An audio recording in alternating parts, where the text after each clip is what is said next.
Very good morning everyone. तो I hope आप लोग बहुत अच्छे से पढ़ाई कर रहे होंगे और आरटीपी, यस, जनवरी 25 का आरटीपी वो डिस्कस करने में आपके साथ यहाँ पर पहुंचू। सोचा कि बहुत इजी आरटीपी निकाला आईसीआई ने, सिर्फ हम लोग केस स्टडी बेस्ड एमसीक्यू जो है वो प्रॉपरली अच्छे से डिस्कस करके सॉल्व करेंगे। क्वेश्चन नंबर 6 भी सॉल्व करेंगे और क्वेश्चन नंबर 10 भी सॉल्व करेंगे।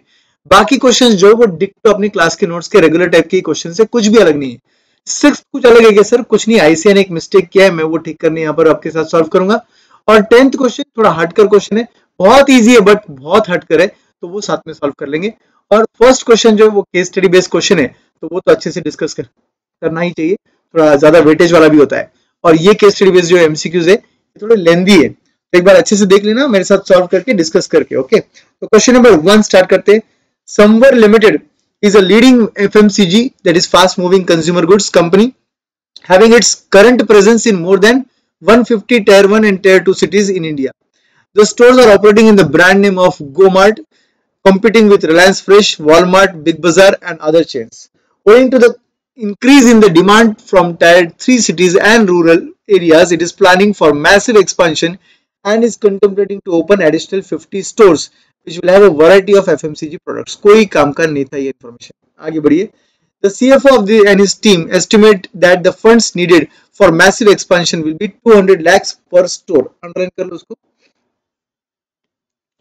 200 lakh per store ये expansion के लिए लगने वाला है। Such funds would be utilized for buying out space and setting up the store, buying other required fixed assets, etc. Central government will provide a revenue subsidy of 15% of gross profit if the overall cost of capital does not exceed 10%. तो मतलब आपका Q अगर 10% के आगे नहीं जाता है तो सेंट्रल गवर्नमेंट आपको सब्सिडी देने को तैयार है। वो कितना देगा सब्सिडी? आपके जो भी ग्रॉस प्रॉफिट रहेगा उसका 15% देगा बट वो तभी देगा जब आपका क्यू क्रॉस नहीं होगा 10% को। इसको भी अंडरलाइन कर लीजिए, हाईलाइट कर लीजिए। Apart from the above, CFO and his team require an estimate on additional capital needed for smooth running of fixed assets and its daily operation, मतलब ये working capital की बात कर रहे हैं। Based on their market research, they have collected other information for each store, which is as follows. तो ये हर store का आपको information दिया है। Average sales would be 120 lakh per annum with the gross profit margin of 18%. तो कैसे लीजिए, 120 lakhs का 18% निकाल लीजिए, ये आपका ग्रॉस प्रॉफिट है। ओके, इसका 15% गवर्नमेंट सब्सिडी देगा, तो इनटू 15% कर लीजिएगा। तो ये आपका सब्सिडी अमाउंट होना चाहिए जो सेंट्रल गवर्नमेंट देगा अगर क्यू 10% को क्रॉस नहीं करेगा। तो कॉमन सेंस से दोस्तों क्यू क्रॉस नहीं करने वाला है। कैसे सर आपको पता है नहीं करने वाला है? क्योंकि उसके आगे का इंफॉर्मेशन कुछ दिया ही नहीं है ना। तो सीधा सीधा आइए एमसीक्यू पर, और लास्ट एमसीक्यू देखिए क्या बोल रहा है। अमाउंट ऑफ रेवेन्यू सब्सिडी कितना दिया जाएगा गवर्नमेंट का? तो सीधा सीधा अपना आंसर जो अपन ने निकाला 120 lakhs का कितना परसेंट? 18%, और उस पर गवर्नमेंट देगा सब्सिडी 15% का। तो आंसर कितना आ रहा है? 3.24 lakhs। ये आपका बी आंसर करेक्ट है। ठीक है, amount of subsidy that the central government is giving you, इससे क्लियरली एंड समझ रहा है कि हमारा क्यू 10% को क्रॉस नहीं करने वाला है, मतलब हमारा सब्सिडी ऑब्वियसली यही रहने वाला है। Yes, one of the possible option can be nil. Nil क्यों होगा सर? अगर 10% को क्रॉस कर गया तो सी ऑप्शन करेक्ट रहेगा। समझे बात आप? नील ऑप्शन देकर उन्होंने एक पॉसिबिलिटी ओपन कर दी कि क्यू अगर 10% को क्रॉस करेगा तो हमने जो आंसर टिक किया है वो 10% क्रॉस नहीं करेगा वो सोचकर टिक किया है। ठीक है, यहाँ पर वैसे भी इसके जस्ट पहले वाले क्वेश्चन में क्यू पूछा ही है, तो क्यू पूछा है, अगर सी और डी ऑप्शन में से कोई सही रहेगा तो हमने जो टिक किया वो सही है, और अगर ए और बी में से कोई आंसर सही है तो हमारा सी ऑप्शन सही बन जाएगा। Are you with me? Yes, MCQ में ऐसा सोचना पड़ता है भाई, क्या करेंगे, टाइम बचाना है आपको। Now they are saying that customer pay through different digital modes and channels including the POS system, that is debit and credit card, which generally takes approximately 9 days for the funds to get credited in a bank account. तो can we से इसका मतलब 9 days अपना पैसा receivable में पड़ा रहेगा, क्योंकि 9 डेज के लिए तो वो रिसीवेबल ही रहेगा ना, 9th डे के बाद वो क्रेडिट होगा। Yes, 15% of the customer use the debit and credit cards to make the payments. तो टोटल जो भी आपका सेल है उसका 15% कस्टमर क्या होगा? पीओएस मशीन यूज करेगा, और इसका मतलब उसके पैसे आपके 9 डेज के लिए ब्लॉक रहेंगे। Installing the POS machine is coming with a fees of 2% of total sales through POS. जितना भी सेल रहेगा उसका 2% उसका फीस रहेगा पीओएस का। ठीक है। सेल कौन सा, जो पीओएस के थ्रू सेल होगा वो मशीन के थ्रू जो सेल होगा उसका 2% फीस, ये फीस लिया जाएगा। Being FMCG outlet, inventories of multiple products need to be kept. Different products have different storage period. However, primarily products are classified into 3 broad categories: durable, semi-durable and perishable. तो ये नाम याद रखने पड़ेंगे आपको, durable, semi durable, perishable. Of course durable का ज्यादा life हम लोग स्टोर करेंगे और पेरिशेबल को कम लाइफ में स्टोर करेंगे। तो इन्होंने बोला perishable comprise of 60% of sales, semi durable जो है वो 25% रहेगा, बैलेंस मतलब 15% बचेगा ना, 15% जो है वो ड्यूरेबल प्रोडक्ट का रहेगा। Inventory storage period for perishable, semi durable and durable are 10 days, 30 days and 60 days. तो ड्यूरेबल का देखो 60 डेज है, सेमी ड्यूरेबल का देखो 30 डेज है और पेरिशेबल का देखो सिर्फ 10 डेज है। इसका मतलब आपके पास फिनिश गुड्स 3 वैरायटी के रहेंगे, right. Suppliers of this products provide a credit period of 30 days. Actually real life में तो ऐसा होता ही नहीं, बट इन्होंने क्वेश्चन को सिंप्लीफाई कर दिया। आपके क्रेडिटर्स जो है वो 30 डेज का क्रेडिट दे रहे हैं सभी कैटेगरी वाले कस्टमर्स, सभी कैटेगरी वाले सप्लायर्स, बट ऐसा नहीं होता है। पेरिशेबल वाले कैटेगरी जो है ना वो आपको क्रेडिट कम देते हैं, ड्यूरेबल वाले थोड़े ज्यादा देते हैं, सेमी ड्यूरेबल वाले ऑब्वियसली पेरिशेबल से थोड़े ज्यादा देते हैं, बट इन्होंने बोल दिया सभी सप्लायर आपको 30 डेज का क्रेडिट देंगे। ये 30 डेज काम में आएगा आपके क्रेडिटर निकालने में। Each store will employ 20 personnel for different hierarchy. Monthly average salary to staff for each store is estimated as 4 lakh per month. तो 4 लाख मत बोलिए, पर मंथ बोलिए। 20 पर्सनल आपके एम्प्लॉय होंगे और salary to staff for each store बोला हुआ है, तो 20 पर्सनल कोई काम का नहीं मेरे लिए। हर स्टोर में 20 पर्सनल रहेंगे। अंडरलाइन भी मत करो, क्यों मत करो सर, क्योंकि हर स्टोर का एवरेज सैलरी पर मंथ दे रखा है। पर एम्प्लॉय बोला क्या, पर पर्सनल बोला क्या, नहीं बोला। Company will pay employ due on the first of next month, that means उनका भी जो सैलरी वो आउटस्टैंडिंग रहेगा एक महीने के लिए। Someware limited plans to keep optimum cash balance in hand as suggested by Baumol's model. इसका मतलब आपका जो कैश बैलेंस रहेगा वो बॉमुल मॉडल से निकलेगा। Access cash balance if any will be invested in marketable securities that will generate return of 12%। तो जो बॉमुल मॉडल के लिए आपको आय लगने वाला है वो आय कितना लेना है आपको, 12% लेना है। The total disbursement for the year are estimated as 1.5 lakh per month। देखिए भैया 1.5 लाख है, मगर पर मंथ को डबल अंडरलाइन कर लीजिए और आपकी कैलसी पर एनुअल रिक्वायरमेंट निकालिए।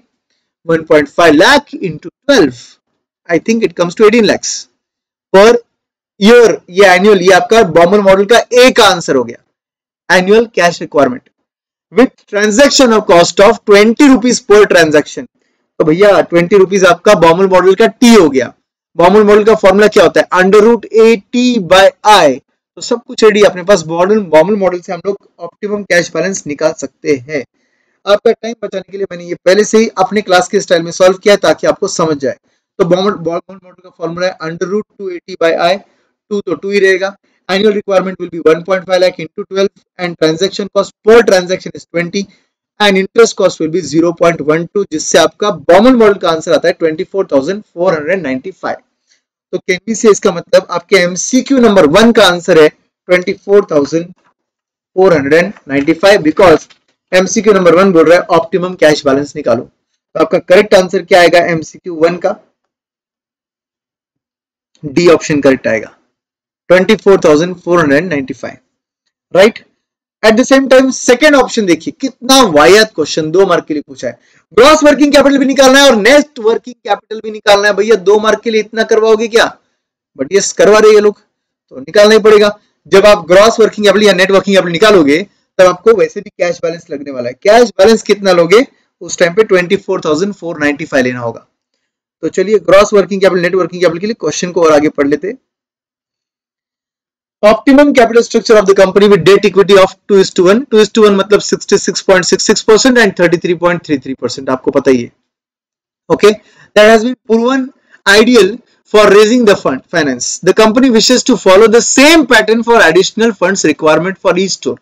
तो कंपनी हर बार पैसा 2:1 में रेज करेगा। In short, the trade credit can be utilized for financing the expansion needs. Trade credit को यूज करना है बोल रहे वो लोग, जो भी एक्सपेंशन नीड्स रहेंगे उसमें ट्रेड क्रेडिटर्स भी काम में आएंगे। The cost of raising the debt and equity for each store is as per the slab rate as under. हर स्टोर के लिए अगर आपको 80 लाख तक लगने वाला है तो डेट का कॉस्ट रहेगा 10% and minimum required rate by equity shareholders will be 12.5%। ये आपको केडीएन के ही दे रखा है, right. And above 80 to 150 lakh मतलब हो गया 1.5 करोड़ आपका केडीएन के दे रखा है। आगे अबव 150 250 करोड़ तक केडीएन के दे रखा है, अबव 250 करोड़ 2.5 करोड़ सॉरी आपको केडीएन के दे रखा है। तो आपको तो हर स्टोर का पहले कॉस्ट निकालना पड़ेगा, उसके बेसिस पर डिसाइड करना पड़ेगा कि आप किस कैटेगरी में फॉल करते हो, right. It means up to 80 lakh rupees of the project cost the company will raise the debt at 10% and equity at 12.5% and so on। मतलब अगर आप एक प्रोजेक्ट है जिसका कॉस्ट रहेगा let's say for example 120 lakh, तो आपका पहला 80 लाख कैसे रेज होगा, बाद के ऊपर का अमाउंट कैसा रेज होगा, वो सब दिया है। इसका मतलब ये जो है ये स्लैब रेट से, ये कट ऑफ रेट नहीं है। अगर एक बार प्रोजेक्ट कॉस्ट 80 लाख के ऊपर चला जाएगा तो ये अमाउंट ये रेट सी लेना है, ऐसा क्वेश्चन नहीं है। फॉर एग्जाम्पल मैं बोल रहा हूँ क्लियरली, अगर अपना स्टोर का कॉस्ट है 120 लाख एग्जाम्पल, तो आपको क्या करना है, पहले 80 लाख ये कॉस्ट से लेने हैं, ऊपर का अमाउंट ये कॉस्ट से लेना है। समझ गए आप? So obviously it's a slab rate, it's not a fixed rate, it's a slab rate. Okay, आपको समझाऊंगा जब मैं सॉल्व करूंगा तब, don't worry. Then they are saying it means, वो तो बोल दिया tax rate applicable for the corporates is given, कितना दिया है 25% टैक्स रेट दिया है। फ्रॉम द अबव डिटेल्स आपको कैलकुलेट करना है हर स्टोर के लिए, फॉर ईच स्टोर बोला है, पूरे कंपनी के लिए नहीं करना है। आपने हर स्टोर का निकाल लिया, पहले तो ऑप्टिमम कैश बैलेंस, फिर gross and net working capital निकालना होगा। तो gross and net working capital के लिए मुझे भैया वर्किंग कैपिटल स्टेटमेंट बनाना होगा पूरा। ये देखिए finish good stock, receivables, cash bank balance. Cash bank balance को मैं टिक कर रहा हूं क्योंकि हमने साथ में अभी बॉमल मॉडल से निकाला है, ठीक है। पेएबल्स, आउटस्टैंडिंग सैलरी, ये सब अपने को कैलकुलेट करना है, हर एक के लिए ऑलमोस्ट वर्किंग नोट है। आउटस्टैंडिंग सैलरी कैसे रहेगी आपको याद है, एक स्टोर की सैलरी कितनी थी 4 लाख पर मंथ थी, लो कैसी, इनटू 12 मंथ्स करो, ये हो गया पूरे साल का सैलरी, डिवाइडेड बाय 12 करो, ये आ गया मंथली सैलरी, इनटू 1 करना है बिकॉज आप स्टोर की सैलरी अगले महीने की 1 तारीख को पे कर रहे हो। So it's outstanding for 1 month, इसका मतलब 4 लाख रुपए आउटस्टैंडिंग सैलरी में अमाउंट आने वाला है, करेक्ट। अब बात करते हैं वर्किंग नोट्स की, एक एक वर्किंग नोट अच्छे से देखेंगे। सबसे पहले फिनिश गुड्स का वैल्यूएशन करेंगे। फिनिश गुड्स का वैल्यूएशन ऑब्वियसली सीओजीएस पे होता है। तो सीओजीएस कितना है हमारा, हमारा ग्रॉस प्रॉफिट अगर 18% है मतलब हमारा 82% का सीओजीएस होना चाहिए। तो पूरे सेल का 82% ले लीजिए पहले कैलसी पे, 98.4 लाख ये आपका सीओजीएस आ जाता है। 98.4 लाख सीओजीएस में से 60% ही पेरिशेबल कैटेगरी है जिसको आप 10 दिन के लिए सिर्फ स्टोर करोगे, तो आपका अमाउंट आता है 1.64 लाख। सेमी ड्यूरेबल के लिए सेम अमाउंट को अब हम लोग क्या करेंगे, 60 की जगह 25% लेंगे और 10 डेज की जगह 30 डेज लेंगे, तो आपका उस इन्वेंट्री का अमाउंट आता है 2.05 लाख, मतलब 2,05,000।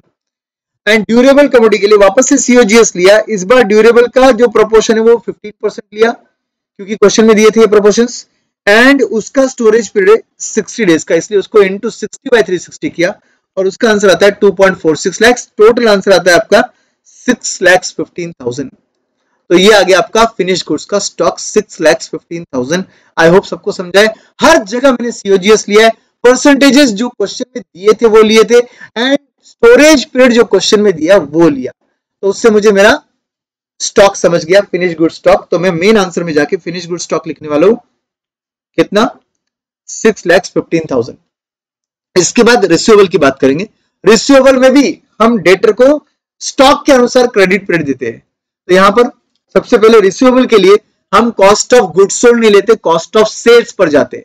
तो आपको सबसे पहले कॉस्ट ऑफ गुड्स सोल्ड से सेल्स पर जाना होगा, और सेल्स पर जाने के लिए और कुछ अलग कॉस्ट नहीं दिया इन्होंने, पीओएस मशीन के ट्रांजैक्शन फीस दी रखी है। तो सबसे पहले देखिए कि आपके सीओजीएस कितने, टोटल 98.4 लाख है सर, उसका 15% कस्टमर क्या करता है, पीओएस यूज करता है, तो उसका 15% ले लीजिए, कितना होता है 98.4 लाख इंटू 15%, जो भी आया वो ले लीजिए। ये आपका you can say block for 9 days वाला अमाउंट है, बट सिर्फ ये ब्लॉक नहीं है, इसके अलावा क्या ब्लॉक है, आपको कॉस्ट ऑफ सेल्स पर जाना है ना, सीओजीएस पे नहीं जाना है, कॉस्ट ऑफ सेल्स पर जाना है। तो आप एक काम कीजिए, इस अमाउंट में पीओएस के ट्रांजैक्शन फीस को मिला लीजिए, प्लस कीजिए 120 लाख के सेल का 15% आपका पीओएस से सेल होता है और उस पर 2% आपको चार्जेस लगते हैं। तो 120 लाख का सेल अमाउंट, उसका 15% पीओएस का सेल है, उसका 2% आपको चार्जेस लगता है। तो ये चार्जेस आप क्या करोगे, इस ओरिजिनल के साथ ऐड कर दोगे। तो ये हो गए आपके कॉस्ट ऑफ सेल्स। ये कॉस्ट ऑफ सेल्स आता है 15,12,000। इसको कितने दिन के लिए ब्लॉक पे बोलना पड़ेगा आपको, 9 डेज के लिए। तो डिवाइडेड बाय 360 इंटू 9 कर दीजिए, आपका अमाउंट आता है 37,800। I repeat, cost of goods sold plus transaction fees मैंने ऐड की। कॉस्ट ऑफ गुड्स सोल्ड के लिए मैंने पूरा साल का उस कॉस्ट ऑफ गुड्स सोल्ड नहीं लिया, जो पीओएस से होता है वही लिया। क्यों सर, पूरा लेना चाहिए ना सर, पूरा हमारा ब्लॉक नहीं है, जो पीओएस से सेल होता है वही 9 डेज बाद क्रेडिट होता है। बाकी सेल तो कुछ बोला ही नहीं ना, हम कस्टमर को कोई अलग क्रेडिट देते वगैरह कुछ नहीं बोला है। तो पीओएस से जितना सेल होता है वही सिर्फ लेना है, और वो भी कॉस्ट ऑफ सेल्स लेना है, कॉस्ट ऑफ गुड्स सोल्ड नहीं लेना है। तो हमने क्या किया, पहले पीओएस से जो सेल होता है उसका 15% निकाला और उसमें पीओएस के चार्जेस ऐड कर दिए to arrive at cost of sales, और जो भी कॉस्ट ऑफ सेल्स था वो 9 डेज के लिए ब्लॉक्ड है। तो उससे हमारा अमाउंट आया 37,800। हम मेन आंसर में जाएंगे, रिसीवेबल के सामने लिख देंगे 37,800। इन तीनों का अगर मैं टोटल कर लूं, जो मेरे आंसर आ गए, तो ये मेरा ग्रॉस वर्किंग कैपिटल आ गया। Gross working capital 677,295। तो पहले देख लीजिए ग्रॉस वर्किंग कैपिटल कहां लिखा है, 677,295। ये देखिए चालू लोगों ने 2 जगह लिखा है, मतलब आपको नेट वर्किंग कैपिटल भी निकालना पड़ेगा। ग्रॉस वर्किंग कैपिटल से काम नहीं बन जाएगा, नेट वर्किंग कैपिटल निकालना पड़ेगा, बिकॉज 6.7730 2 जगह लिखा हुआ है। तो भैया ए और बी में से कोई एक आंसर है, ये तो पक्का पता चल गया। अब देखते करंट लायबिलिटीज। करंट लायबिलिटीज में ऑलरेडी हमारे पास आउटस्टैंडिंग सैलरी रेडी है, सिर्फ पेएबल निकालना है। और पेएबल की खासियत ये है कि भैया सभी जो अपने सप्लायर है वो 30 डेज का क्रेडिट देते हैं हमको। तो एक काम कीजिए, पेएबल्स के लिए पहले परचेसेस निकालिए। Cost of goods sold plus closing stock minus opening stock gives you purchases. Cost of goods sold 98.4 lakh है, plus closing stock. Main answer में जाइए, देखिए क्लोजिंग स्टॉक कितना है आपका मेन आंसर में। सर मेन आंसर मतलब कहां पे सर, करंट एसेट्स में फिनिश गुड स्टॉक देखिए 6,15,000, ये आपका क्लोजिंग स्टॉक है। ये आप सीओजीएस के साथ ऐड कीजिए और ओपनिंग स्टॉक 0 कर दीजिए, क्योंकि न्यूली फॉर्म्ड कंपनी है। न्यू प्रोजेक्ट बोला ना आपका, तो न्यूली फॉर्म्ड कंपनी हो जाएगा ये। तो ऐसे केस में आपका परचेसेस का अमाउंट आएगा COGS plus closing stock minus opening stock. COGS 98.4 lakh plus closing stock 6.15 lakh minus opening stock 0, आपका परचेसेस आता है 104.55 लाख। ये आपका परचेसेस आ गया। कैलसी लीजिए, 104.55 लाख को डिवाइडेड बाय 360 इंटू 30 कर दीजिए, ये आपका पेबल का अमाउंट आ जाएगा 8,71,250। आया क्या, निकालिए। ये पेबल आपको करंट एसेट्स में से माइनस करने हैं। तो मेन आंसर में जाइए, पेबल लिख दीजिए, ये करंट एसेट्स में से माइनस करना है एंड आउटस्टैंडिंग सैलरी भी माइनस करना है। तो आपका नेट वर्किंग कैपिटल नेगेटिव आता है। कितना आता है नेगेटिव, 593,955। आपके मेन आंसर में जाइए, नेगेटिव वर्किंग कैपिटल दिख रहा है क्या कहीं पर? यस, ऑप्शन ए में दिख रहा है, 593,996 आ रहा है। अपना आंसर आया 593,955, मतलब 96 ही आया अपना भी आंसर। सो ये आ गया आपका एमसीक्यू नंबर 2 का आंसर। हमने gross and net working capital निकाल दिया। अब एमसीक्यू नंबर 3 बोलता है the amount of total funds required to set up a store. भैया ये तो क्वेश्चन में ही दिया था ना, total funds required is 200 lakh. तो क्या बी आंसर करेक्ट है? नहीं, टोटल फंड्स रिक्वायर्ड में टोटल वर्ड दिया है भैया। टोटल फंड्स मतलब क्या हुआ, long term as well as short term. तो हर स्टोर के लिए लॉन्ग टर्म कितना लगता है, लो कैलसी पर लॉन्ग टर्म कितना लगता है सर, 200 लगता है, मगर उसमें से वर्किंग कैपिटल लगता है, वो ऐड करना पड़ेगा। मगर इधर तो वर्किंग कैपिटल निगेटिव है, तो ऐड की जगह लेस करना पड़ेगा। तो आपको लेस करना पड़ेगा ये वाला नेट वर्किंग कैपिटल 5.936। ये लेस करने के बाद कितना बचा, 194.064 बचा है। आपके अंडरस्टैंडिंग के लिए यहाँ पे लिख रहा हूँ 200 लाख माइनस 5.9396 लाख, तो दैट गिव्स मी 194.0605, मतलब ए ऑप्शन करेक्ट है। क्या बात समझ में आ रही है, मजा आ रहा है? टोटल फंड्स रिक्वायर्ड कैसे निकाला, समझा आपको? यस फ्रेंड्स, तो यहां पर मैंने लिखा भी है, total funds required is nothing but long term plus short term, and short term में नेगेटिव है, इसलिए आपका नेट आंसर अलग आ रहा है। फाइनली आपको निकालना है नेक्स्ट एमसीक्यू का आंसर। ये बोल रहे ओवरऑल कॉस्ट ऑफ कैपिटल निकालो। भैया आपको पता है क्या ओवरऑल कॉस्ट ऑफ कैपिटल के लिए क्या करना पड़ेगा? एक स्टोर के लिए कितना कैपिटल लग रहा है? एक स्टोर के लिए ना सर हमको कैपिटल लग रहा है for one store we are requiring a capital of 1994 lakhs। तो ऐसे केस में आपको क्या करना पड़ेगा, एक स्टोर का जो टोटल कैपिटल रिक्वायरमेंट है उसको आपको बाइफरकेट करना पड़ेगा। अप टू 80 lakhs का अलग कॉस्ट निकालेंगे, 80 lakhs to 150 lakhs का अलग निकालेंगे, और 150 lakhs के आगे 250 lakhs तक जाना नहीं है। किधर तक जाना है सर, 194.0605 इधर तक ही जाना है। क्यों सर 250 lakhs तक क्यों नहीं जा रहे, अबाउट 250 lakhs तक क्यों नहीं जा रहे, क्योंकि भैया एक स्टोर का कॉस्ट ही इतना लग रहा है ना टोटल, तो मैं तो उतना ही देखूंगा। यस, तो आपको क्या करना पड़ेगा, हर कैटेगरी के लिए आपको क्यों निकालना पड़ेगा। तो पहले अप टू 80 lakhs के लिए क्या किया, देखिए यहाँ पर अप टू 80 lakhs के लिए मुझे पता है मेरा प्रोपोर्शन 2:1 के हिसाब से 66.67 एंड 33.33 है। अब मैंने क्या किया, जो केडी उन्होंने दिया था उसको इनटू 1 माइनस टैक्स कर दिया, क्योंकि मेरे पास टैक्स अलग से दिया है क्वेश्चन में। ऊपर देखिए जरा, 1 मिनट के लिए देखिए, यहां पर इन्होंने कॉस्ट ऑफ डेट नहीं बोलना चाहिए था, क्या बोलना चाहिए था इन्होंने, रेट ऑफ इंटरेस्ट बोलना चाहिए था। क्या बोलना चाहिए था इन्होंने, रेट ऑफ इंटरेस्ट बोलना चाहिए था, कॉस्ट ऑफ डेट नहीं बोलना चाहिए था, टेक्निकली उसको रेट ऑफ इंटरेस्ट बोलना चाहिए था। तो मैंने क्या किया, 10 को इंटू 1 माइनस 0.5 कर दिया, 0.25 कर दिया, मेरा आंसर डेट का आ गया आफ्टर टैक्स 7.5। और के तो जैसे वैसे देना, वैसे लेना पड़ेगा, कोई टैक्स शीट का इंपैक्ट के पे आता ही नहीं है वैसे भी।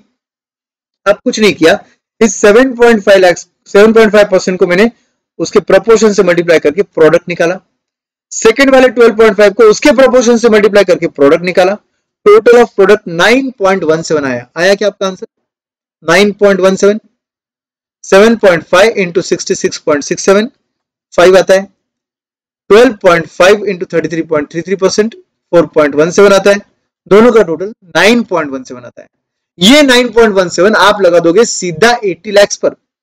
अगर 80 lakhs पर 9.17 लगाओगे तो इस 80 lakhs तक का कॉस्ट कितना आया, 7.33 lakhs आया। देखो आता है क्या, 80 lakhs इंटू 9.17%। क्या बात समझ में आई? ये क्या निकाला सर आपने, 80 lakhs तक का जो फंडिंग हुआ है उसका कॉस्ट निकाला। अब 80 से 150 lakhs का फंडिंग का कॉस्ट निकालेंगे। सेम इंटरेस्ट को इंटू 1 माइनस टी करके केडी निकाला, उसको प्रोपोर्शन से मल्टीप्लाई कर प्रोडक्ट निकाला। वैसे ही सेम केई जो दिया था उसको प्रोपोर्शन से मल्टीप्लाई कर प्रोडक्ट निकाला, टोटल ऑफ प्रोडक्ट आ गया 10.25। इस 10.25 को मैंने क्या किया, 70 lakhs पे लगा दिया। सर 70 lakhs क्या है सर, 150 lakhs और 80 lakhs का डिफरेंस, 70 lakhs 70 lakhs पर मैंने लगा दिया, जिससे मेरा आंसर आता है 7.175 lakhs। क्या है आपका आंसर, 70 लाख कैसे आया सर, इसका डिफरेंस है ये 70 लाख, उस पर लगा दिया डायरेक्टली जितना अपना प्रोडक्ट आया था, क्यों आया था 10.25%। तो आपका आंसर आता है 7.17 lakhs 175 lakhs 7.175 lakhs। ओके, अब मेरा प्रोजेक्ट कॉस्ट कितना है 194.0605 है सर। तो 150 के आगे मुझे उधर तक ही जाना है, 250 तक नहीं जाना है। तो मैंने क्या किया, ये डिफरेंस लिया और यही मेरा आंसर आता है 44.0605। अब मैं इसको प्रोडक्ट से मल्टीप्लाई करने वाला हूं। तो जो रेट ऑफ इंटरेस्ट दिया उसको आफ्टर टैक्स बना दिया तो 9% आया, उसको प्रोपोर्शन से मल्टीप्लाई किया प्रोडक्ट आ गया। 14% जो दे रखा था उसको 33.33% से मल्टीप्लाई किया तो मेरा प्रोडक्ट आ गया। टोटल ऑफ प्रोडक्ट आता है 10.67%। तो मैंने क्या किया, ये जो ऊपर वाला अमाउंट था मतलब 44.0605 उसको 10.67 से मल्टीप्लाई किया तो मेरे इस ऊपर वाले पोर्शन का कॉस्ट आया 4.70 lakhs। मैंने क्या किया, तीनों कॉस्ट को न्यूमरेटर में डाला, टोटल फंड्स को डिनोमिनेटर में डाला, इनटू 100 किया तो मुझे ओवरऑल कॉस्ट मिलेगा। प्रोजेक्ट का ओवरऑल कॉस्ट कितना आया, 9.9% आया। क्या किया सर एग्जैक्टली, फिर से बोलो ना सर, ये क्या है, न्यूमरेटर क्या है, ये इंडिविजुअल तो तूने 3 बार निकाले ना, उसके कॉस्ट थे, ये फर्स्ट कॉस्ट, ये सेकंड कॉस्ट, ये थर्ड कॉस्ट, इसको प्रोजेक्ट कॉस्ट से डिवाइड करके इनटू 100 कर दिया तो मेरा ओवरऑल कॉस्ट ऑफ कैपिटल आता है 9.9%। तो देखिए अपना 9.9% ऑप्शन है क्या कहीं पर, yes option number C is correct, option number C is correct. तो आई होप कंफर्टेबली आपको समझ गया क्या किया।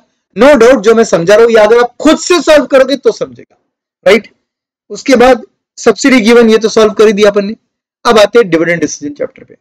ये डिविडेंड डिसीजन चैप्टर का एक क्वेश्चन है, ये बोल रहा है cost of capital of the firm is 12% and expected EPS at the end of the year is 20 rupees. EPS है वो its existing payout is 25%. The company is planning to increase the payout to 50%. What will be the effect of this change on the market price of the shares of the company as per Gordon's model if the reinvestment rate, जिसको आप R बोलते हो, IRR reinvestment rate, वो 15% है, 15% है। अब ऐसे case में क्या करेंगे? गॉर्डन मॉडल याद है क्या दोस्तों? तो पहले गॉर्डन मॉडल से क्या करो, एग्जिस्टिंग पे आउट 25% यूज करके P0 निकालो और फिर रिवाइज पे आउट 50% यूज करके P0 निकालो और देखो प्राइस बढ़ता है या घटता है। अगर प्राइस बढ़ रहा है तो नो डाउट आप बोलोगे प्राइस इंक्रीज वाला ऑप्शन, और अगर घट रहा है तो प्राइस डिक्रीज वाला, कितने से घट रहा है वो देखना पड़ेगा आपको। ठीक है, मैं आपको बोलूं इस केस में आपका R जो है 15% है, ठीक है, और आपका K जो है ऊपर दिया है ना 12% है। तो R is greater than K, you know. If R is greater than K, your basics of Gordon model अगर क्लियर रहेगा तो गॉर्डन एज वेल एज आपका दूसरा मॉडल है वॉल्टर, ये दोनों मॉडल बोलते हैं कि R अगर ग्रेटर देन K है ना तो डिविडेंड पेमेंट कम से कम रखो 0%। तो आई एम श्योर आप 25% से जो 50% जा रहे हो, पे आउट बढ़ा रहे हो, तो उस टाइम पर आपका जो market price of the shares है वो क्या होने वाला है? गिरने वाला है सर। तो प्राइस डिक्रीज वाला ऑप्शन करेक्ट है। डिक्रीज में कितने ऑप्शन है आपके पास? 2 ऑप्शन है, फंस गए। अदरवाइज तो मैं डायरेक्ट आंसर सॉल्व करता था, विदाउट सॉल्व किए ऑप्शन टिक करता था। मालूम है आपको मैं क्या बोल रहा हूँ? समझे? एग्जाम में सोचना पड़ेगा आपको, ऐसा शॉर्टकट टेक्निक अगर यूज कर लोगे ना, इधर 1-2 मिनट बच गए ना तो आगे 1-2 मार्क बढ़ जाएंगे कम से कम। तो अब भैया 2 दिए तो 2 में से 1 पक्का रहेगा, सॉल्व करना पड़ेगा। सॉल्व करके देख लेते हैं। तो देखिए मेरा solution D1 upon P0 is equal to D1 upon K minus G use किया मैंने। अभी आपका D1 कितना है? आपका नेक्स्ट एक्सपेक्टेड अर्निंग था 2020 का 25%, D1 बन जाएगा अपॉन K 12% है, माइनस G कैसे आएगा? G is nothing but B into R। B क्या होता है? Retention ratio. अगर पे आउट रेशियो 25% है दोस्तों, ध्यान दीजिए, पे आउट रेशियो 25% है तो रिटेंशन रेशियो 75% है। तो 75% को 15% से मल्टीप्लाई कर लो तो आपका डिनोमिनेटर आ जाता है 12% में से वो माइनस करने के बाद 0.0075, और आपका न्यूमरेटर सॉल्व करोगे तो 5 आंसर आता है। तो 5 डिवाइडेड बाय 0.0075 कर लो, आपका आंसर आता है 666.67। सर ये क्या है सर? ये अभी का प्राइस है। अगर मैं पे आउट 25% रखता हूं तो मेरा प्राइस अभी 666.67 है। रिवाइज्ड पे आउट के बाद रिवाइज्ड P0 कितना आता है? कुछ नहीं करना है आपको, बस आपका पे आउट चेंज करना है जिससे आपका B नीचे चेंज हो जाएगा, बाकी सब एलिमेंट सेम रहेंगे। तो 20 का 50% 10 रुपीज होता है। K जितना है उतना ही लेना पड़ेगा 0.12 माइनस B इंटू R का B जो है वो 50% लेना पड़ेगा अभी आपको। तो 0.5 इंटू 15% करूंगा तो कितना आएगा? 0.075 आएगा। उसको अगर 12% से माइनस कर देंगे तो 0.0445 आ जाएगा, 0.045 मतलब 4.5% आ रहा है क्या? चेक कीजिए। तो 10 को डिवाइड बाय 4.5% कर लीजिए, आपका प्राइस जो है वो 222.22 हो जाएगा। इन्होंने ये नहीं पूछा रिवाइज प्राइस क्या हो जाएगा, इन्होंने बोला प्राइस कितने से चेंज होगा। तो change is nothing but 666.67 minus 222.22, तो चेंज विल बी 444.45 एंड वो चेंज इंक्रीज है या डिक्रीज है? डिक्रीज है। तो price will decrease by 444.45। I hope कि आपका आंसर आपको समझा है। तो मैंने पहले वाले पे आउट से P0 निकाला, सेकेंड वाले पे आउट से P0 निकाला, और दोनों का डिफरेंस देख रहा हूं मैं कि मेरा प्राइस घट रहा है, कम हो रहा है 444.45 से। सो I will say which option is correct? B option is correct. Next question, Abhi limited is an overall equity finance company, मतलब K is equal to K। It is considering replacing rupees 275 lakhs equity shares with 15% debentures of the same amount. मतलब ये क्या करना चाहती है? Debenture issue कर buyback of share करना चाहते हैं। The current market price of the company is 1750 lakhs with cost of capital as 20%. Future EBITs are going to be constant and the entire earnings are going to be distributed. मतलब जितना है ना उतना dividend रहने वाला है। Corporate tax rate are assumed to be 30%. What will be the new cost of equity for the firm? तो corporate tax rate 30% है, तो न्यू कॉस्ट ऑफ इक्विटी निकालना है आपको। नया कॉस्ट ऑफ इक्विटी निकालना है आपको, केई न्यू केई निकालना है। तो ऐसे केस में आपके पास जो एग्जिस्टिंग इंफॉर्मेशन है उसके बेसिस पर आपको आगे बढ़ना पड़ेगा। सबसे पहले एनआई निकाल लो आपकी कंपनी का। NI will be nothing but S into K. S into K will give you NI. आपका एस का वैल्यू कितना है अभी? आपके एस का वैल्यू निकालना पड़ेगा आपको। अभी आपके ऐसे सिनेरियो में देखिए यहां पे आपको क्या करना पड़ेगा। सबसे पहले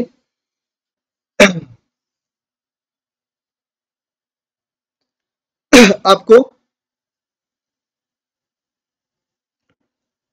ये बोला है कि आपका केई जो है ये 20% रहने वाला है क्या? Yes sir. आपका मार्केट वैल्यू ऑफ कंपनी बोला है 1750। मुझे बोलो मार्केट वैल्यू ऑफ कंपनी मतलब क्या?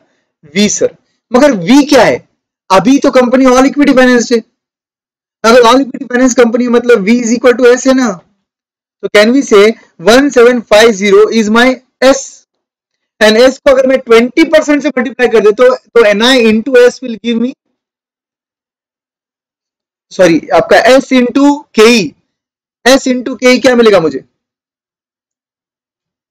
एन आई मिल जाएगा। तो एस इंटू के कर लीजिए 1750 इंटू 20%, आपका एन आई आ जाएगा 350। ये एन आई इस केस में प्रॉफिट आफ्टर टैक्स है, बिकॉज प्रेफरेंस शेयर के बारे में कुछ नहीं बोला है। तो ये प्रॉफिट आफ्टर टैक्स को बिफोर टैक्स कर सकते हो आप, बिकॉज टैक्स का रेट आपको पता है कितना है सर? 30% है। तो कैन वी से इसका मतलब पैट इज रिमेनिंग 70%। तो जो अभी आपने पैट निकाला अगर वो रिमेनिंग 70% है तो उसको डिवाइडेड बाय 70% कर लो, आपको बिफोर टैक्स मिल जाएगा 500। आया क्या आपकी कैलसी पे 500? That's your profit before tax. अब आपको करना क्या है, ये प्रॉफिट बिफोर टैक्स फ्यूचर में क्या होगा वो देखना है। तो फ्यूचर में क्या होगा उसको देखने के लिए क्या करना पड़ेगा, अभी के प्रॉफिट बिफोर टैक्स को आप डेट में, मतलब क्या कर रहे हो आप, इक्विटी को डेट में कन्वर्ट कर रहे हो। तो कैन वी से इसका मतलब ये जो है, ये मेरा जो अभी आपने निकाला ना, ध्यान से सुनो मेरी बात है, ये एग्जिस्टिंग प्रॉफिट बिफोर टैक्स भी है and profit before interest and tax भी है। Do you agree? क्यों sir? Because no debt. No debt तो ये मेरा एग्जिस्टिंग ईबीआईटी भी था। पीबीआईटी ईबीआईटी वो एक से सेम ही होता है ना। तो ये मेरा एग्जिस्टिंग ईबीटी भी था और ईबीआईटी भी था। अब फ्यूचर में क्या होगा सर? फ्यूचर में ये मेंटेन रहेगा ऐसा बोला उन्होंने। क्वेश्चन पढ़िए, फ्यूचर ईबीआईटीज विल बी मेंटेन बोल रहे हो लोग। तो इसका मतलब फ्यूचर में आप इतना ही कमाने वाले हो 500। बट दोस्तों आपका जो 275 है ना, वो इक्विटी की जगह डेट बन जाएगा। तो ऐसे केस में उस पर आपको देना पड़ेगा इंटरेस्ट। कितना रेट ऑफ इंटरेस्ट बोल रहे हो लोग? 15% सर। 275 लाख जो है वो इक्विटी से डेट में कन्वर्ट हो जाएगा और उस पर 15% देना पड़ेगा। तो लो 275 लाख पे 15% और उसको माइनस कर दो अभी के 500 में से, तो ये मिल गया आपको फ्यूचर का प्रॉफिट बिफोर टैक्स। क्या किया आपने, ये आपका ईबीआईटी था, इसमें से आपने माइनस कर दिया इंटरेस्ट। ये ईबीआईटी से आपने माइनस कर दिया आपका इंटरेस्ट, ये आ गया 458.75। अब फ्यूचर का एनआई क्या रहेगा सर? फिर ये आपका प्रॉफिट बिफोर टैक्स, इसको आफ्टर टैक्स बना दो। प्रॉफिट बिफोर टैक्स को आफ्टर टैक्स बनाने के लिए इंटू 1 माइनस टैक्स करना पड़ता है, तो आपको इंटू 1 माइनस 0.3 करना था, मतलब 0.7 से मल्टीप्लाई करना है। लो कैलसी 458.75 को 0.7 से मल्टीप्लाई करो, 321.125। ये आपका फ्यूचर एनआई आ गया। ये आपका फ्यूचर एनआई आ गया, net income in the future.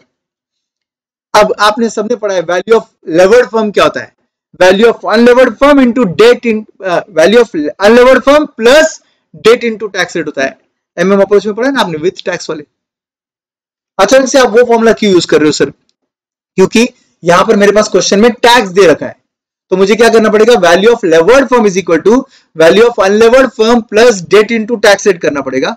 तो ऐसे केस में अनलेवर्ड फर्म का वैल्यू तो 1750 क्वेश्चन में दिया था, डेट बन गया 275 जो ओरिजिनल इक्विटी था, इनटू टैक्स रेट है आपका 30%, तो आपका लेवर्ड फर्म का वैल्यू बनने वाला है 1832.5। देखो आता है क्या, 1832.5 आ रहा है। तो ये फर्म का वैल्यू आ जाएगा after converting equity into debt. तो दोस्तों इक्विटी का वैल्यू कितना आएगा फिर, इस वैल्यू में से डेट का वैल्यू हटा दो। ये टोटल फर्म का वैल्यू था 1832.5, इसमें से एक डेट का वैल्यू हटा दो 275, 275 अगर मैं इसमें से हटा देता हूं तो मेरा वैल्यू बन जाता है 1557.5। 1557.5 ये फ्यूचर इक्विटी का वैल्यू हो गया, एस वैल्यू हो गया। अब कुछ नहीं करना, आपके पास फ्यूचर एनआई रेडी है, फ्यूचर इक्विटी रेडी है। NI by S into 100 gives you K. तो आपको एनआई नया लेना है 321.125, आपको नया एस लेना है 1557.5 इनटू 100 करना है, आपका न्यू के आएगा 20.62%। 20.62%। नो डाउट ये ट्रिकी था, इसको एलडीआर मार्क करो। 2 मार्क के लिए तो बिल्कुल भी वर्थ क्वेश्चन नहीं था।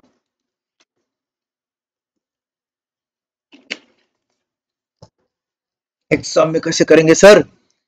छोड़ दो, 2 मार्क की तो है, लोड क्यों ले रहे हो? बचा हुआ 98 पे फोकस करो ना। एसएम भी तो है एफएम के साथ, वो भी सॉल्व कर सकते हैं, वहां भी अच्छा स्कोर कर सकते हैं, राइट? कसम खा के आए नहीं ना, ये क्वेश्चन सॉल्व करके जाएंगे। यस गाइस, तो इसके साथ हम बोल सकते हैं कि हमारे इस एमसीक्यू का आंसर रहेगा, कितना आएगा आपका answer? B, D D 20.62, correct. तो एमसीक्यू खत्म भाई। क्वेश्चन नंबर 4 बहुत ही इजी क्वेश्चन है। क्वेश्चन नंबर 4 में कोई हर्डल या कोई दिक्कत नहीं है, लकीली आईसीआई ने भी करेक्ट सॉल्व किया है, ठीक है। क्वेश्चन नंबर 5 पे आ जाओ, कुछ भी हरकत नहीं है, कोई भी दिक्कत नहीं है, इजी क्वेश्चन एकदम। मार्केट वैल्यू वेट से आपको आंसर निकालना था। Be careful for flotation cost वगैरह, क्योंकि क्वेश्चन में फ्लोटेशन कॉस्ट सब कुछ दे रखा है, ठीक है। तो बी केयरफुल, बाकी कुछ अलग कुछ नहीं, ठीक है। अंडरलाइन कर लेता हूं मैं आपके लिए flotation cost, premium, flotation cost, बस इतनी सी चीजों के लिए आपको बस केयरफुल रहना होता है, बाकी ज्यादा लोड लेने की जरूरत नहीं। क्वेश्चन बहुत इजी है। क्वेश्चन नंबर 6 जो है इसमें मिस्टेक किया है इन्होंने, इसलिए मुझे क्वेश्चन नंबर 6 जो है वो आपके साथ डिस्कस करना था, ठीक है। और डिस्कस करके इनफैक्ट मैं सॉल्व भी करने वाला था आपके साथ क्वेश्चन नंबर 6। 6 क्वेश्चन में क्या गड़बड़ है सर? एक ही गड़बड़ किया उन्होंने 6 क्वेश्चन में डेट इक्विटी रेशियो के बेसिस पर ये लेना था पी रेशियो, तो पी रेशियो उन्होंने गलत लिया है, okay. Ritu Limited is in expansion stage and it provides you with the following information: EBIT, less interest, EBT, less income tax. By the way, interest से मुझे डेट समझ जाएगा, date कितने का है? 1 lakh divided by 10% gives me 10 lakh. Then income tax है, फिर profit before tax है, प्रॉफिट आफ्टर टैक्स है। नंबर ऑफ शेयर्स से मुझे शेयर कैपिटल समझ जाएगा, 50,000 इंटू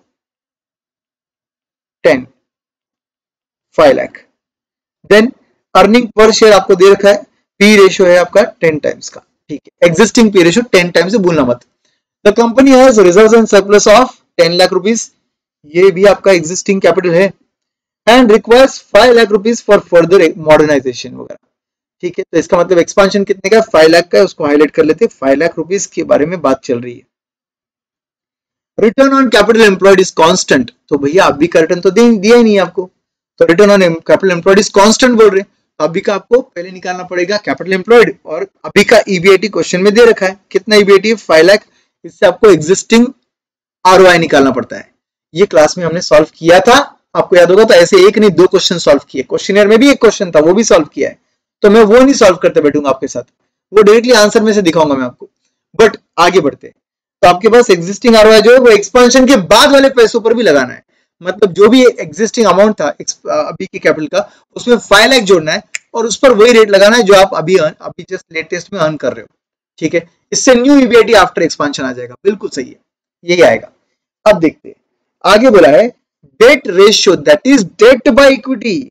डेट रेशियो को ये लोग क्या बोल रहे हैं? Debt by equity. तो आपको भी डेट बाय इक्विटी लेना है, debt upon debt plus equity नहीं लेना है। Lesser than 2% will raise the P ratio to 12। अगर debt equity ratio lesser than 2 है तो आपका पी रेशियो बढ़कर बन जाएगा 12। मीनिंग क्या बोलूं? अगर debt equity ratio more than 2 या 2 है तो मेरा पी रेशियो जितना था उतना ही रहेगा। Common sense. अगर वो 2 से कम है तो पी रेशियो 12 है, तो 2 या 2 से ज्यादा है तो 2 या 2 से ज्यादा है तो क्या होगा? जितना पी रेशियो अभी है उतना ही मेंटेन रहेगा, 10 वाला। Yes. Then they are saying the rate of interest on additional debt is 12%। ये जो आप एक्सपेंशन करोगे, अगर ये डेट से करोगे तो 12% का इंटरेस्ट लगेगा, 60,000 का इंटरेस्ट आएगा। You are required to ascertain the probable price of the share, मतलब एमपीएस।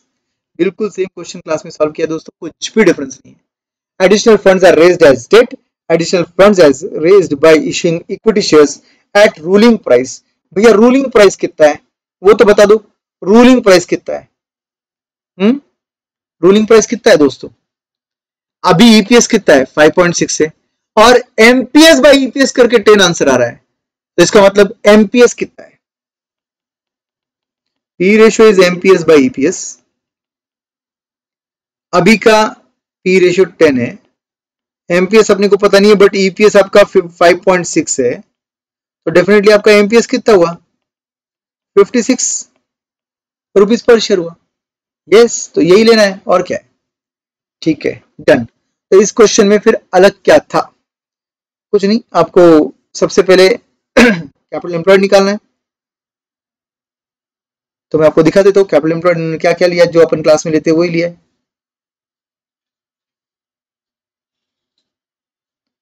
क्वेश्चन नंबर 6, ये देखिए, existing share capital as discuss with you 5 lakh, existing debt as discussed with you 10 lakh, reserves and surplus as discussed with you 10 lakh, total 25 lakh.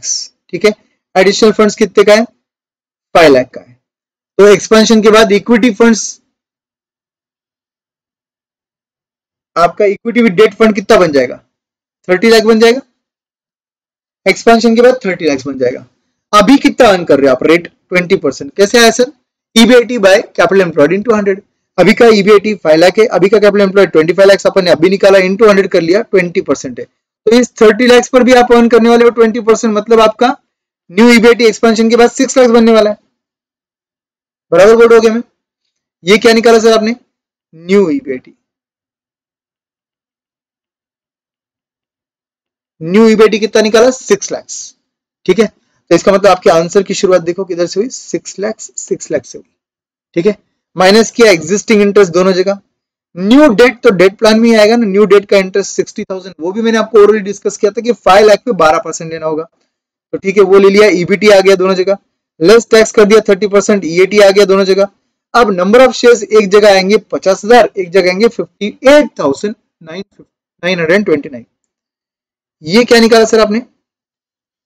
ये देखो कैसे निकाल, मेरे 50,000 तो यहां पर 50,000 ही रहने वाले हैं, प्लस एडिशनल फंड्स, एडिशनल जो आपका रेज कर रहे हो वो देखना पड़ेगा। तो एडिशनल कितना पैसा रेज कर रहे हैं अपन? 5 लाख रेज कर रहे हैं सर। 5 लाख में आप पर शेयर कितने में बेचोगे? 56 में बेचेंगे सर। 56 ही निकाला था ना अपन ने, तो फिर 56 के हिसाब से आपको कितने शेयर्स बेचने पड़ेंगे? 5 लाख डिवाइड बाय 56 करके देखो, 8929, इतने शेयर्स आपको बेचने पड़ेंगे। तो बस जोड़ दो फिर इसके साथ 8929, तो टोटल आ जाएगा 58,929 नंबर ऑफ शेयर्स। तो नंबर ऑफ शेयर्स भी आ गए, इससे हमारा रिवाइज्ड ईपीएस आ गया। अब दोस्तों ये कितना लेना है और ये कितना लेना है वो तो क्वेश्चन के डेट इक्विटी पे डिपेंड करेगा, तो मुझे निकालना पड़ेगा डेट इक्विटी। अब सोचो दोस्तों, डेट इक्विटी के लिए मैं क्या करूं? अभी कितना डेट है सर? 10 लाख है। ठीक है, तो डेट प्लान में और 10 लाख डेट से ही रेज होगा।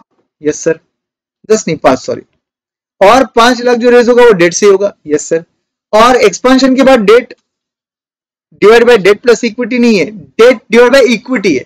आप बोलिए कि अगर मैं ये डेट प्लान के लिए सॉल्व कर रहा हूं, डेट प्लान के लिए सॉल्व कर रहा हूं, तो ये मेरा डेट आ गया, डिवाइड बाय इक्विटी कितना लूं?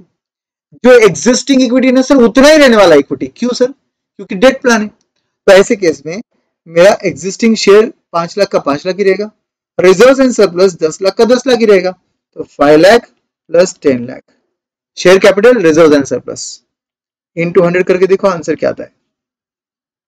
इनटू 100 नहीं करना है आपको, क्योंकि रेशियो उन्होंने 2:1 में बोला ना, तो इसका मतलब उसको वैसे ही रखना है। तो 15 लाख बाय 15 लाख मतलब without calcy one time answer आ रहा है। Is it crossing 2? No sir. If it is lesser than 2 क्या बोला उन्होंने? Take P ratio 12। No problem, इधर पी रेशियो ले लेंगे 12 will become your P ratio. यहां तक तो सही किया उन्होंने। इक्विटी प्लान के लिए गड़बड़ कर दी। क्या गड़बड़ कर दी सर इन्होंने इक्विटी प्लान में? डेट कितना लेना चाहिए इक्विटी प्लान में? सर जो एग्जिस्टिंग है वही लेंगे, तो एग्जिस्टिंग मेरा 10 लाख है, प्लस इक्विटी कितना लेंगे? जितना एग्जिस्टिंग इक्विटी था वो तो वैसे ही रहेगा, प्लस नया पैसा भी इक्विटी से आएगा। तो और एडिशनल 5 लाख मैंने जोड़ दिए इक्विटी में, बिकॉज इक्विटी प्लान चल रहा है। तो अब मेरा कैलकुलेशन होगा 10 lakh divided by 20 lakh. 10 lakh divided by 20 lakh comes to 0.5। भैया 0.5 2 से कम है या 2 से ज्यादा है? 0.5 तो 2 से कम दिख रहा है सर।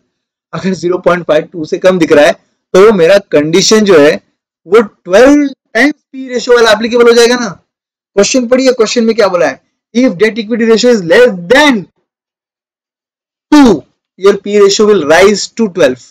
इसका मतलब यहां पर भी मुझे पी रेशियो लेना होगा 12 का। इन्होंने क्या किया, यहां पर पी रेशियो ले लिया 10 का, जो कि गलत है। इधर होना चाहिए 12, और अगर 12 है तो इधर का आंसर चेंज हो जाएगा।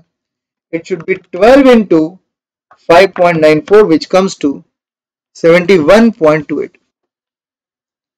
यहां पर इतना आंसर चेंज करना पड़ेगा आपको। समझा क्या? Yes sir, great. That was your question number 6। Question number 7 जो है वो बहुत इजी है। क्वेश्चन नंबर 8 आसान है। 7 दिखा देता हूं मैं आपको। 7th क्वेश्चन जो है, इनकम स्टेटमेंट बनाना है, मार्जिन ऑफ सेफ्टी कैलकुलेट करना है और परसेंटेज चेंज इन ईपीएस निकालना है जब सेल्स चेंज होगा 25% से।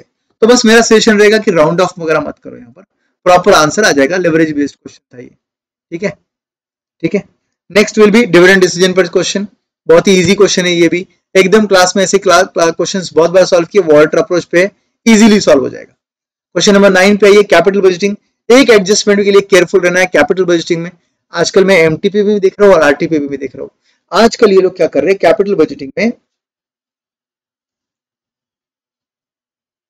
ये लोग आपको कैपिटल गेन टैक्स कंसिडर करने बोल रहे हैं 15% का। फॉर कैपिटल लॉस ऑल्सो आपको 15% का कैलकुलेट करने, मतलब कंसिडर करने बोल रहे हैं। तो इस क्वेश्चन में एक्चुअली आंसर में कैपिटल लॉस आता है।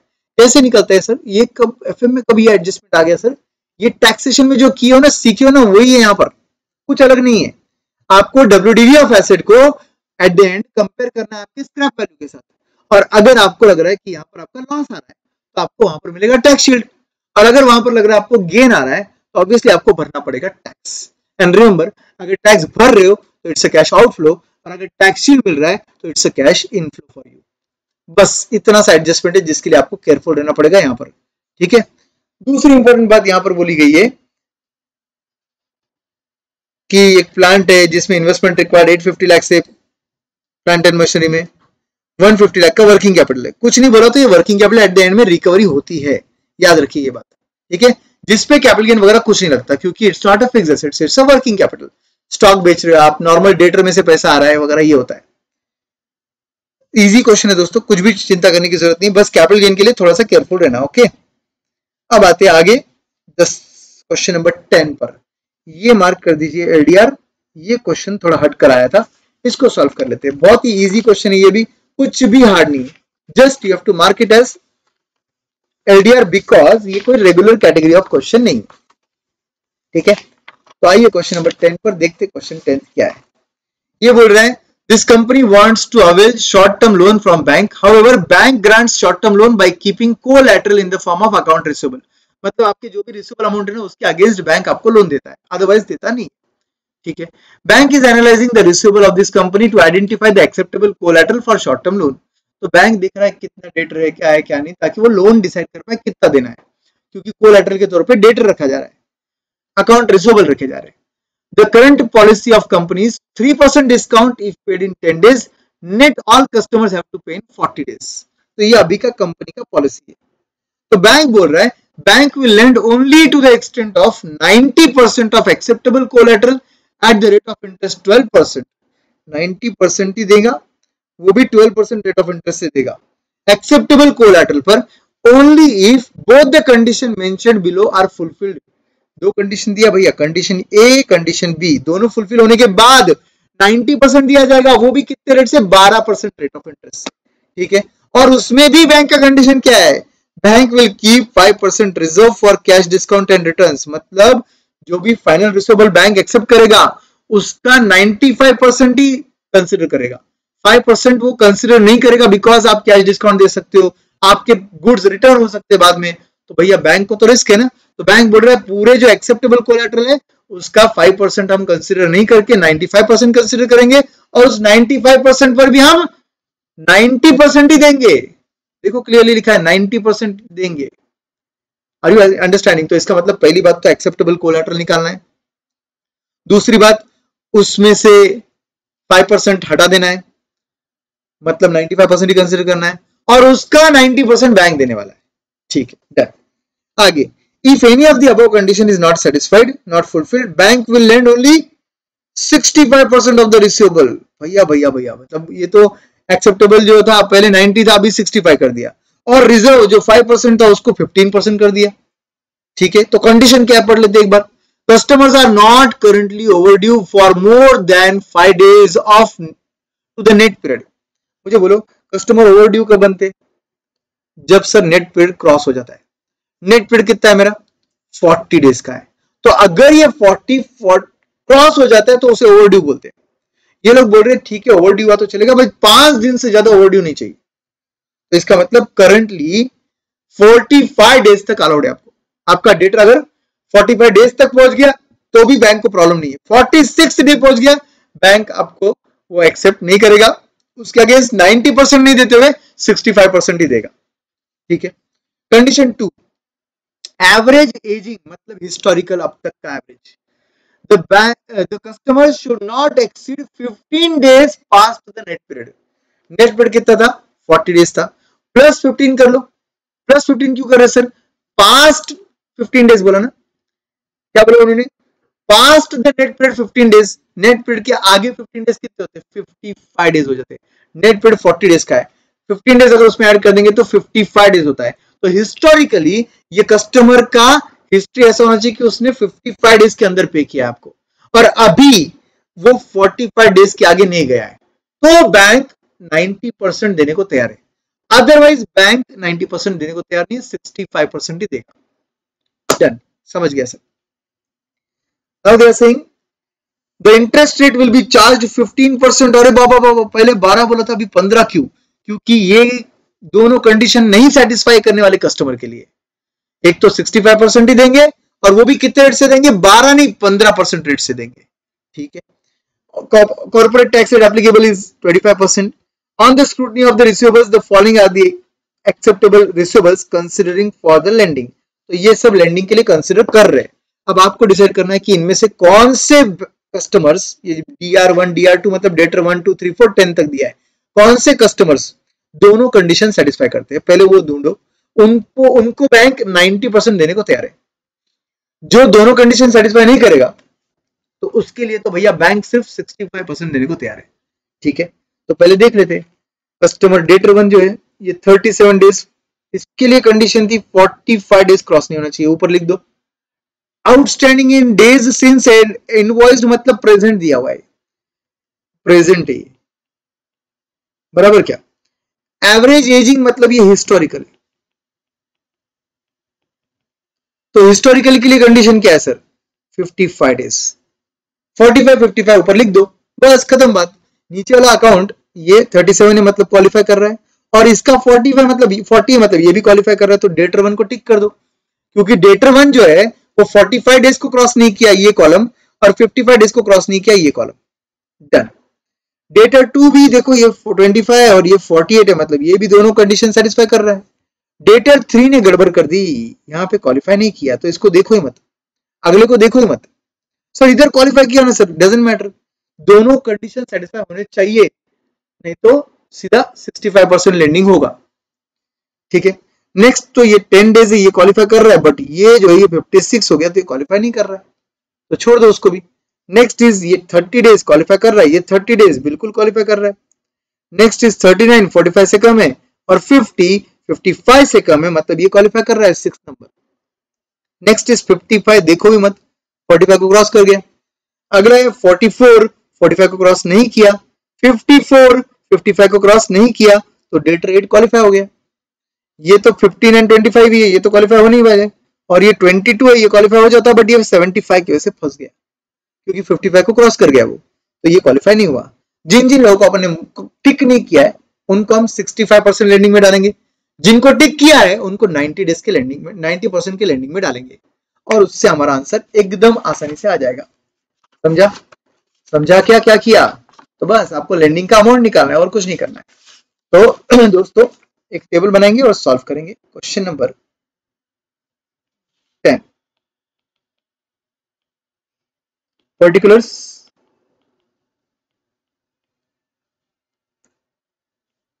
90% lending,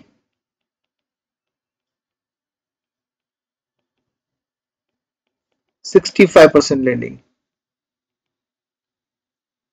90% lending and 65% lending.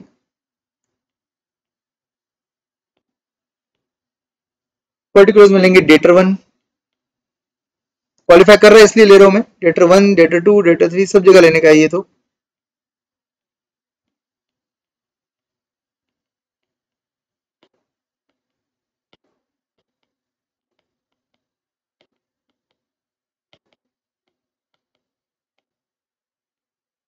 To, 3, 4, 5, 6, 7, 8,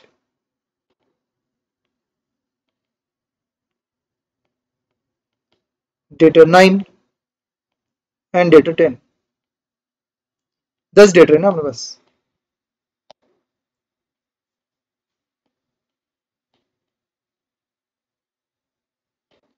चलिए अब बोलिए, पर्टिकुलर्स में ये सब डेटर्स को रख दिया अपन ने, ठीक है।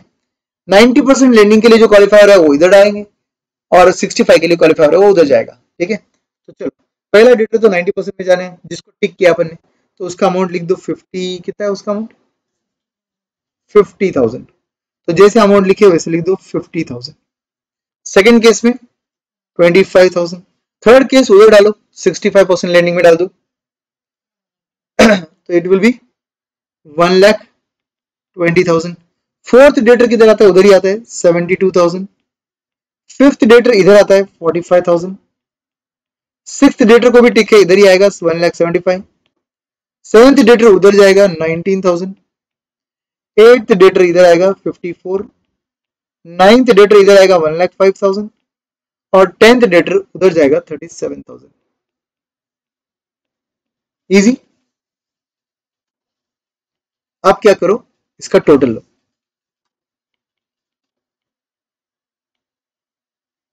First case total comes to 4,54,000। Second case the total comes to 2,48,000। ये आ गया। अब क्या करना है? रिजर्व लेस करना है इसमें से। Less reserve. रिजर्व क्या होता है सर? वो बैंक नहीं देने वाला है। फर्स्ट केस में रिजर्व कितना है? एक काम करते हैं, यहां लिख देते हैं @5% एंड 15% ना, रेस्पेक्टिवली। तो फर्स्ट केस में 5% कितना होता है? 454 का 5% 22,700 and less is equal to करेंगे तो 4,31,300 आता है शायद। ये आ गया नेट अमाउंट। नेट अमाउंट आ गया।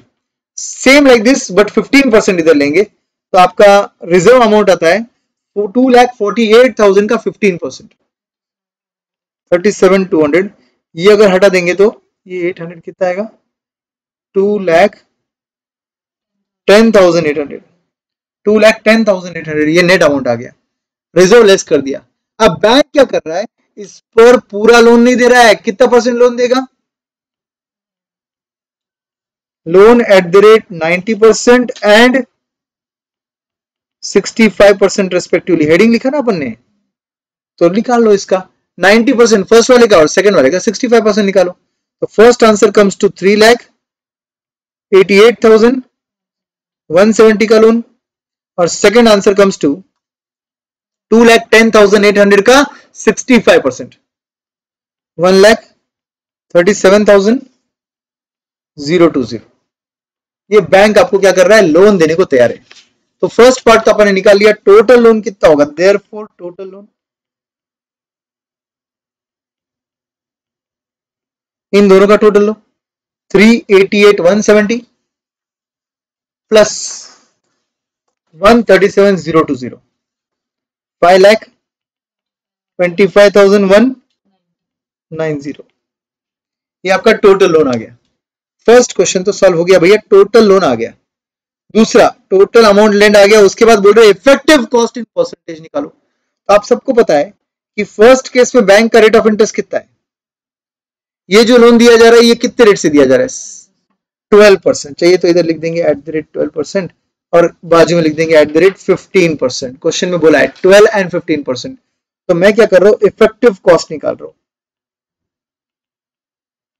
तो effective cost is nothing but total interest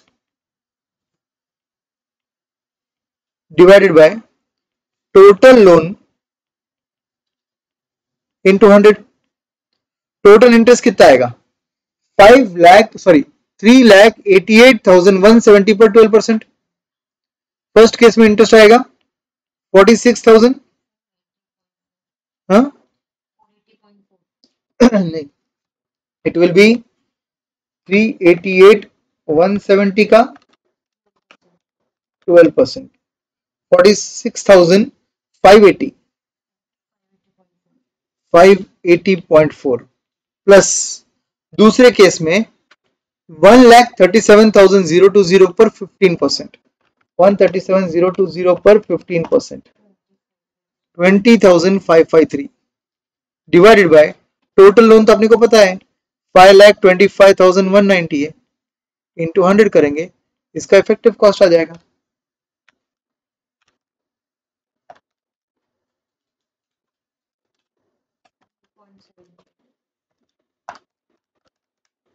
$12.78% is your effective cost. I hope दोस्तों ये आपको समझा है। बट ये जो इफेक्टिव कॉस्ट है ये आपने बिफोर टैक्स निकाला है, तो ब्रैकेट में लिख दो बिफोर टैक्स। क्वेश्चन में टैक्स दिया है क्या, therefore effective cost after tax निकालना होगा, तो क्या करेंगे,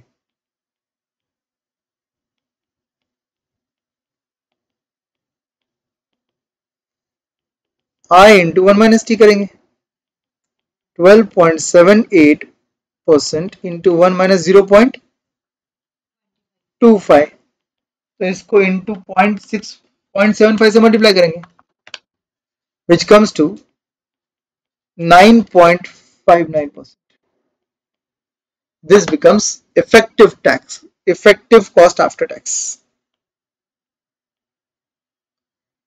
जो पहले निकाला वो बिफोर टैक्स था, फाइनल आंसर आफ्टर टैक्स वाला है, क्योंकि क्वेश्चन में टैक्स दे रखा था। इजी। तो ये था दोस्तों आपका discussion on RTP. I am sure कि आपने ये डिस्कशन एंजॉय किया। अगर आपको आरटीपी रिलेटेड और भी कुछ डाउट रहेगा तो डेफिनेटली आप मुझे पूछ सकते हो, नो वरीज एट ऑल, ठीक है। तो आई एम श्योर कि आपको ये समझा है सब कुछ अच्छे से। इसके थ्योरी क्वेश्चंस भी एक बार देख लेना, कभी कभी काफी बार आरटीपी की थ्योरीज वैसे के वैसे एग्जाम में आते हैं, ठीक है। Thank you very much guys. I hope कि हमने जो आपको वादा किया स्टार्टिंग में वो पूरा तरीके से अच्छे से फुलफिल किया। Okay, bye bye, take care, see you and all the best for your examination. अच्छे से पेपर लिखना, कामली पेपर सॉल्व करना, गड़बड़ मत करना, ओके।